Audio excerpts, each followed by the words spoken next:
ತಹಸೀಲ್ದಾರ್ಗಳು ಹಿಂಗೆಲ್ಲ ಬರ್ಕೊಂಡು ಕುತ್ಕೊಂಡ್ರೆ ದೇಶ ಉಳಿತದ? ಇದಕ್ಕೇನು ನಾವು KS ಮಾಡೋದು, IAS ಮಾಡೋದು?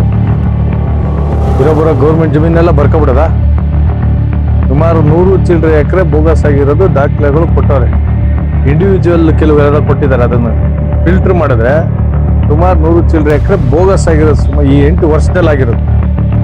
ಪತ್ರಕರ್ತರಲ್ಲಿ ಮನವಿ ಮಾಡ್ತಿದ್ದೀನಿ, ಭ್ರಷ್ಟಾಚಾರಕ್ಕೂ ಒಂದು ಲಿಮಿಟ್ ಇದೆ. ಅದು ಮಾಲೂರು ದಾಟ್ ಹೊಟ್ಟೋಗಿತ್ತು ಅಲ್ವಾ? ಇವೆಲ್ಲ ಸೇರಿ 5 ನಿಮಿಷನೂ ನಿಮಗೆ ಮುಖ್ಯ ಇದು. ಅದು ಮಾಲೂರು ಫೈಲ್ಸ್ ಅಂತ ಮಾಡಿದ್ದೀನಲ್ಲ, ಅಲ್ಲಿಗೆ ಬರ್ತಾರ ಮೆಸೇಜಸ್ಸು, ಅಲ್ಲಿಗೆ ಅಪ್ಲೋಡ್ ಆಗಿರೋ ಡಾಕ್ಯುಮೆಂಟ್ಸ್ ನೋಡಿದ್ರೆ ನೀವೆಲ್ಲ ನಿದ್ದೆ ಮಾಡಲ್ಲ. ಹಿಡಿಬೇಕು ನೋಡಿ. ಇಲ್ಲಿ ಪ್ರೆಸ್ಟೀಜ್ ಮಾಡ್ತಾ ಇದ್ರೆ ಚಂದ್ರು ನನ್ನ ಜೊತೆ ಇದ್ದಾರೆ.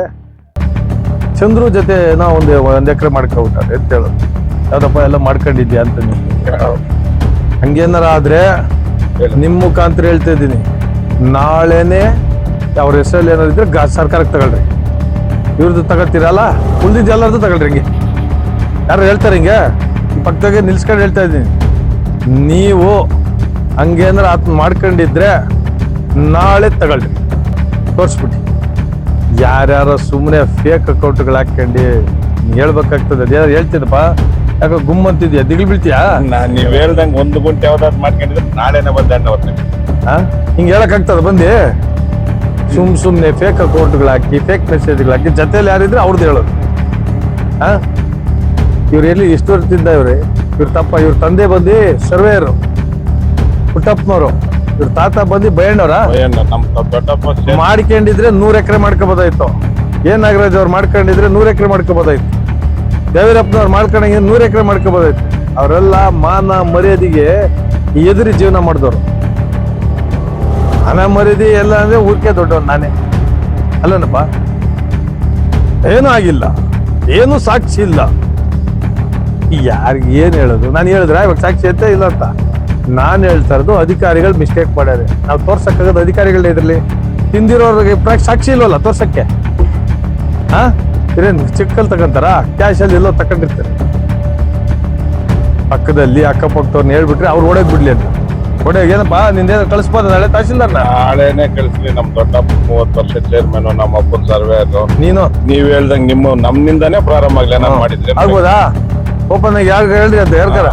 ನಾಳೆ ಕರ್ಕೊಂಬತ್ತೀನಿ ತಹಸೀಲ್ದಾರ್ ಆಫೀಸ್ಗೆ ಇರ್ತೀನಿ, ಡಾಕ್ಯುಮೆಂಟ್ ಸಮೇತ. ಇದ್ನ ಹೆಸರಿಗಾಗಿರ್ಬೇಕಲ್ಲ ಯಾವ್ದಾರ ಜಮೀನು, ಇಲ್ಲ ಇವ್ರ ಅಪ್ಪನ ಹೆಸರಿಗೆ ಏನೋ ಮಾಡ್ಕೊಂಡಿರ್ಬೇಕಲ್ಲ.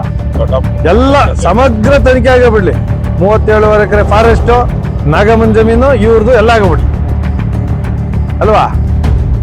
ಇನ್ನು 16 ಎಕರೆದೇನಾಗಿದೆ ಬೋಗಸ್ ಅಂತ ದೇಶಕ್ಕೆಲ್ಲ ಗೊತ್ತು. ಇನ್ನು ಎಷ್ಟು ದಿನ ತಗೋತಾರೆ AC DC ಅವರು ನೋಡೋಣ ಅಲ್ವಾ? ನಿಮಗೆ ಸಣ್ಣ 5ನೇ ಕ್ಲಾಸ್ ಹುಡುಗನ ಗೊತ್ತು ಅದು ಬೋಗಸ್ ಮಾಡಿರೋದು ಅಂತ. ಇನ್ನು DC AC ಅವ್ರ ಗಮನಕ್ಕೆ ಬರೋಕ್ಕೆ ಇನ್ನೂ ಎಷ್ಟು ಟೈಮ್ ತಗೋತಾರೋ, ಅವ್ರಿಗೆ ಆಕ್ಷನ್ ಏನು ತಗೋತಾರೆ, ಒಂದು ಶೋಕಾಟ್ ನೋಟಿಸ್ ಕೊಟ್ಟು ದಾಖಲೆಗಳು ಕಳ್ತನ ಮಾಡ್ಕೊಂಡು ಹೋಗೋದು. ತಹಸೀಲ್ದಾರ್ಗಳು ಹಿಂಗೆಲ್ಲ ಬರ್ಕೊಂಡು ಕುತ್ಕೊಂಡ್ರೆ ದೇಶ ಉಳಿತದ? ಇದಕ್ಕೇನು ನಾವು KS ಮಾಡೋದು, IAS ಮಾಡೋದು? ಇರೋಬರೋ ಗೌರ್ಮೆಂಟ್ ಜಮೀನೆಲ್ಲ ಬರ್ಕೊಬಿಡೋದ? ಅರ್ಧ ಎಕರೆನೋ 1 ಎಕರೆನೋ ಏನೋ ತಪ್ಪಾಗಿದೆ ಅನ್ಕೋಬೋದು. ಇವ್ರು ಬಂದಾಗಿಂದ ಹೆಚ್ಚು ಕಡಿಮೆ ಈ ಹಬ್ಬ ಬಂದಾಗಿಂದಾನೆ 20-30 ಎಕರೆ ಬರ್ತಾ ಇತ್ತು. ನಾಚಹಳ್ಳಿ ನೀವೇ ನೋಡಿದ್ರಿ, ಅದು ಯಾವ ಪೀಡಲ್ ಆಗಿರೋದು? ಹಿಂದೆ ಯಾರೋ ತಹಸೀಲ್ದಾರ್ ಇದ್ದಾಗ. ಇವ್ರ ಗಮನಕ್ಕೆ ಬಂದಿಲ್ವಾ? 3 ಸಲ ಅರ್ಜಿ ಕೊಟ್ಟಿದ್ದಾರಂತೆ. 16 ಎಕರೆ ನಾವು ಇಷ್ಟು ರಬ್ಸ ಮಾಡಲಿಲ್ಲ, ನಾಳೆ ಚೇಂಜ್ ಆಫ್ ಲ್ಯಾಂಡ್ ಯೂಸ್ ಆಗಿ ಮಾರ್ಕೊಂಡು 50 ಕೋಟಿಗೆ ಮಾರ್ಕೊಂಡು ಹೊಟ್ಟಗೋ. ಅದನ್ನ ತಡೆದಿದ್ದೀನಿ. ನಿಮ್ಗಳ ಜವಾಬ್ದಾರಿ ಕೂಡ ಇದೆ. ಪತ್ರಕರ್ತರಲ್ಲಿ ಮನವಿ ಮಾಡ್ತೀನಿ, ಭ್ರಷ್ಟಾಚಾರಕ್ಕೂ ಒಂದು ಲಿಮಿಟ್ ಇದೆ. ಅದು ಮಾಲೂರು ದಾಟ್ ಹೊಟ್ಟೋಗಿದೆ ಅಲ್ವಾ?